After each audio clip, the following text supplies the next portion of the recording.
What's the difference between a winning cleaning proposal and one that loses to the competition? I'm Kyle Racki, CEO of Proposify. As the proposal experts, we work with some of North America's top commercial cleaning firms to help them create and close proposals that impress their clients, beat the competition, and grow their revenue. I'm going to teach you everything you need to improve your proposal process to win bigger deals faster and stop competing on price alone. Before we get into it, why do proposals matter at all? Well, oftentimes cleaning and janitorial services are just seen as a commodity, right? Like a clean office is a clean office. So a lot of cleaning companies end up needing to just compete on price, or at least they feel like they do. But it's actually not the case. There's a ton of ways that a cleaning company like yours can stand out from the competition and differentiate yourself from others so that you're not just sending out numbers and just, having the buyer go with whoever the lowest bidder is. So including a proposal instead of just a quote can really show buyers why you're better or at least different than the competition. So what you can see on screen is what we recommend as a structure for a winning cleaning janitorial proposal. And I'm going to dig into each of these sections one by one. But before you write any sections, it's first important to know how are you going to position yourself against your competition. Like I said, a lot of times we see buyers might see cleaning as just a commoditized service, but there's actually a number of different ways that you can position yourself. So, for example, you might be an eco-friendly or offer green cleaning, and that will resonate with certain companies that value having non-toxic, biodegradable cleaning products. So that can attract environmentally conscious clients. So that's one example. Another one would be just specializing in a niche, for example, medical facility cleaning, post-construction, move-in, move-out cleaning. Another one could be competing on like customer experience. Like maybe you offer technology, an app that people can use to check in and see their scheduling. You might just have the best staff. That's often a challenge in cleaning business is just keeping around really good employees who show up on time, who do a good job, and that can be your winning differentiator.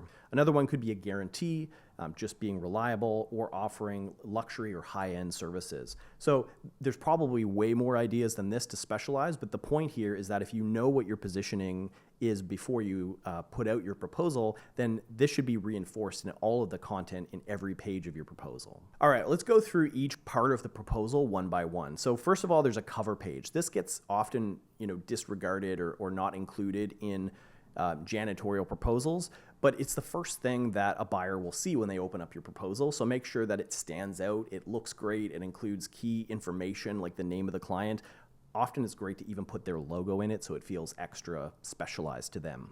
The other part is the intro letter. So this is sometimes also called an executive summary. This is really just your chance to write a personalized letter to the prospect and show them why you care about their business, why you're looking forward to working with them, and again, reinforcing that positioning. Now here's a pro tip. You can include a video in the letter section where you walk through the proposal. And this is really helpful, especially if your proposal is going out to multiple stakeholders and maybe people who weren't even involved in the proposal process. In our data, we see that only 22% of companies across industries are even using videos at all in their proposals, and this can be a really great way to stand out. The next part of the proposal is your process, or it could even be your schedule. So when are you showing up? What's your approach to cleaning? That kind of thing. The next section would be products and services. So this is just, what kind of services do you offer, but also what products do you use? Again, if you're competing in the green space or environmentally friendly, this can be a chance to show, the great products that you're offering and that you're using when you're cleaning your client's place of business. So the next part is the About Us section. And this I recommend including around the middle of your proposal. You don't want to put it at the very front because you want to keep it all about the customer. But around the middle, you can include stuff about like your philosophy, a little bit of history about the company if it's relevant, maybe stuff about the team, but keep it pretty short. I recommend including a lot of social proof and testimonials throughout your proposal, but About Us is a pretty good spot to put it. Just include quotes from happy customers. If there's any case studies you can share, put those in there. Okay, I want to talk about the investment section next. And what I mean by that is essentially the pricing section. I always recommend framing it as an investment versus the pricing. This also helps because people then just don't skim it for pricing and go straight there as soon as you send them the proposal. But this is where you're showing how you price your services. And this is one of the things to get right and that I see a lot of people get wrong.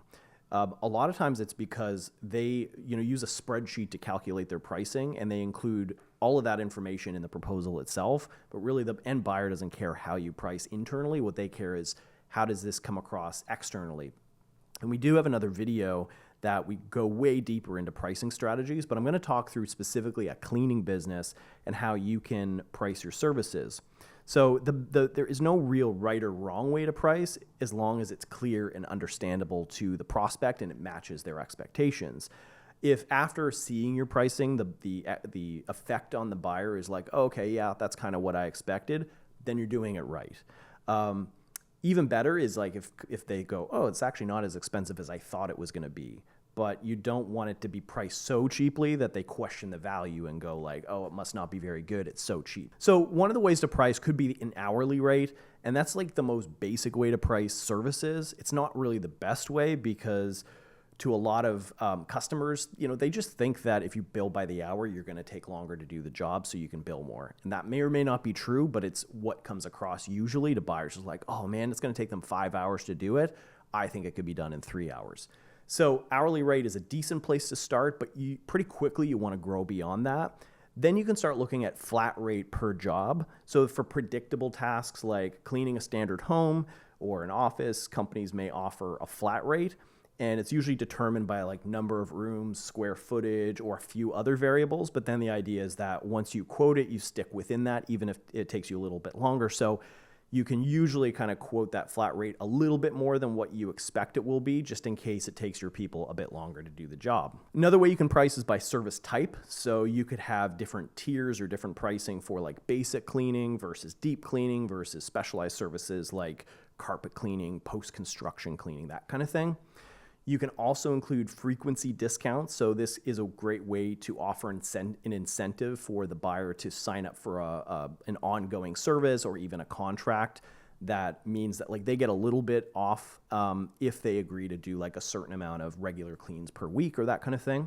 The pricing section is also a really great place to put in add-ons and customization for upsells and cross-sells. We have another video about upsells and cross-sells, but really like things like inside appliances, organizing closets, exterior window washing. These are kind of separate services, but closely related. And this might be a great place to just make that a passive upsell where the company goes, oh, well, if I'm getting them to clean my office, I might as well get them to do the windows as well. And then finally, you want to end your proposal with a next steps page. This could be a contract with a signature, but just anything that tells the buyer what to do next. You don't want to just end the proposal and then go like, what am I supposed to do? Ideally, it's here's how to accept this agreement and move forward with us. Now, I want to talk about how the content and price alone is not going to win you the deal. And what I mean by that is getting proposals to prospects quickly is one of the biggest factors in winning. Oftentimes, someone isn't going to go with necessarily the best provider because they don't really know what is the best, but they will go with the one who made buying really easy. So often the first person to get them to quote is the one who wins the job. And in order to do this, you really have to have a process nailed down. It's one of the best ways to do this is with a standardized template. So this way you're not copying and pasting from old documents or going like, what was the last thing we sent? Let's just duplicate it and change some things. That's a great recipe for slowing things down and making it way longer to get proposals out to prospects. So have a standardized template that everybody starts from, and then you just kind of remove the things you don't need. So you start with the full kitchen sink, and then you just get rid of everything else. And if you can get this in front of buyers within like 20 minutes of talking with them, an hour, instead of making them wait days possibly, you're just going to win more business. Hey, if you enjoy this kind of content, be sure to subscribe to the Proposify channel and hit the bell icon so you get notified for more content just like this.